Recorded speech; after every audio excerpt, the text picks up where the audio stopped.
All right, Grant, bird one, she was steady. She was 5 yards away from that bird. Literally 5 yards away. I couldn't shoot it because, as you can see, my pond is frozen and it's not too thick.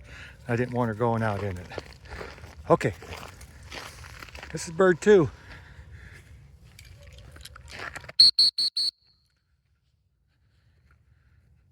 That snappy right there. You're gonna have fun with her.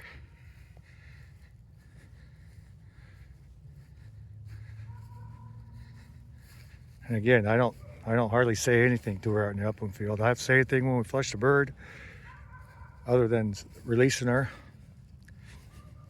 That's it. All right, kick this bird up.